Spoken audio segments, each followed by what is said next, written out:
Today's card of the day is Weathered Wayfarer. For a single white, you get a creature, human, nomad, cleric.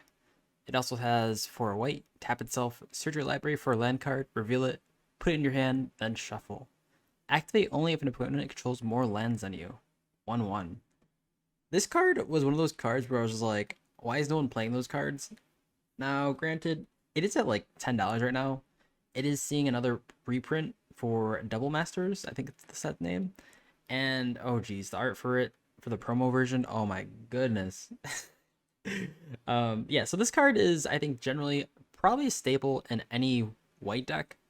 Granted, you're not going to be going first 75% of the time. Thus, this becomes in your opening hand, a single white draw a card every turn. Now, it is a land, but the amount of variance that can bring you is crazy because there are a bunch of lands that ramp, there are lands that draws you cards, there's lands that, become part of combos.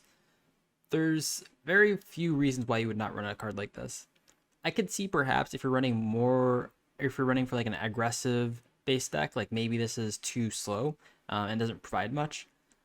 But for a more controlling base deck, this can, for 1 white, ramp you if you have Ancient Tomb in your deck, or a Gaia's Cradle, or an Urborg. I'm sorry, what's the other one that combos with Urborg? I forget. I'm sorry, I'm not a black player that much. Which may or may not be changing soon. More of that later. Um, so this gets you a lot. And there's been games where like this is sat on the table for so long, and I'm just sitting there not missing a land drop, or I'm getting lands that sack my lands, so I can continuously getting more lands. And of course you'd sack your basic lands, so that way you can keep on getting your fancy schmancy lands. And this just does a lot of work. I'll honestly keep many hands that's just like a plains on this card, and this will just carry me through the game. It's one of those reasons why like my decks can run such low few land counts, because white has a lot of effects like this where just get you more lands, and this is probably by far one of the best ones of those.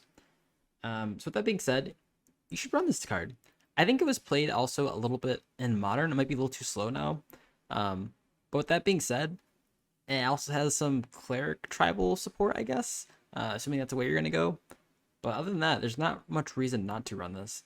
I think one of the better ways to use it is with like white catch up mechanics as well, because white has a lot of ways to catch up to people who are, I guess, um, going full throttle. I guess mostly it's like a green player thing, potentially even like a white thing nowadays, especially with like the bring things back from your graveyard, the turn they were put in the graveyard sort of effects.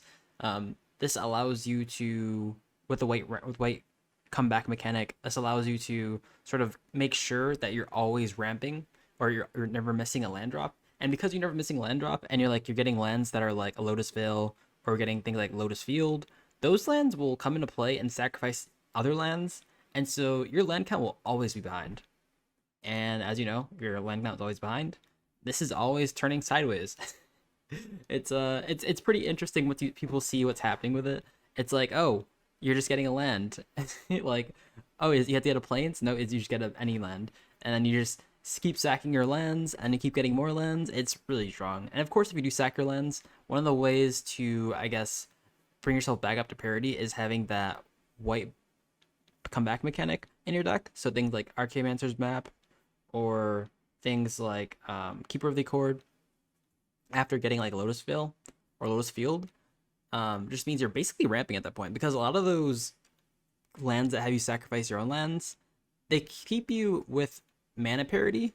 They just bring you down in land parity, which may be a bad thing, but because you have so much like white comeback, it's actually not that bad. It's actually a good way to sort of make that comeback mechanic more of a full throttle yourself forward sort of thing. So I don't know how many people want to go that way though, because it does mean you probably are going to have to lean into the land side of things. You sort of become like a pseudo land deck.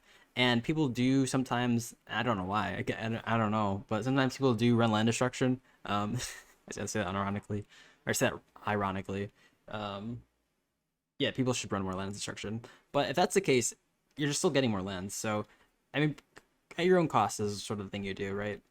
Um, but by itself, still, it's a really solid card. I think it's definitely a card you put in every white base deck. It's just a staple. I'm super glad they're printing this. Anyways, let me know what y'all think about the comments below. I think, honestly, even the aggro decks, right? Like, you don't want to miss a land drop. it swings for one mana for 1/1 with like a pretty strong upside when you have when they have too many blockers and you don't want to swing with it. Just getting a land, pretty good. And plus, aggro based decks probably have very few lands anyways, so I can totally see this being played on turn one, and then you activate it on turn one for like another land color of your choice to play another 1-drop, and so it's just super efficient, just using all your mana like that. Yeah, strong card. I have a lot to say about this card. Super good.